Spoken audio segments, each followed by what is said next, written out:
কোরআনুল কারীমের সূরা নিসার ১৫০, ১৫১ এবং ১৫২ নম্বর আয়াতটা আপনারা খুলে বারবার পড়েন। হুবহু আরবির হুবহু বাংলা করার চেষ্টা করেন। প্রয়োজনে বাজার থেকে ২-৪টা আরবি ডিকশনারি কিনা আইনা, আরবি টু বাংলা ডিকশনারি কিনা আইনা নিজে গবেষণা করেন। জগতের বুকে অনেক তফসির অনুবাদ আছে, তাদের উপর আপনি 100% ট্রাস্ট কেন করবেন? কেন শোনা কথায় বিশ্বাস করবেন? নিজে একটা ডিকশনারি কিনে এনে পড়েন। সবকিছু নিজে নিজে করতে চান, শোনা কথায় কারো শোনা কথায় বিশ্বাস করেন না, যাই না শুই না নিজের চাইখা পরে সবকিছুতে এই জাগতিক বিষয়ে সিদ্ধান্ত নেন।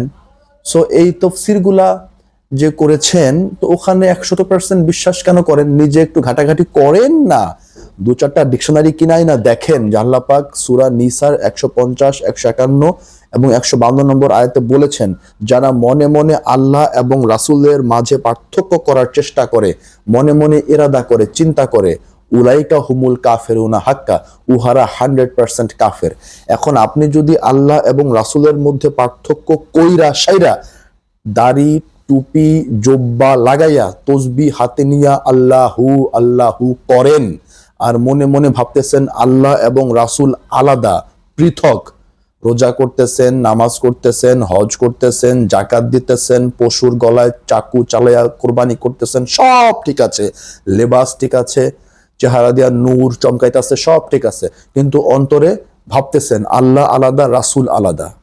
আল্লাহ ৭ আসমানের উপরে বাস করে আর রাসূল ইন্তেকাল ফরমাইছে, রাসূল মারা গিয়েছে আর আল্লাহ চিরঞ্জীব।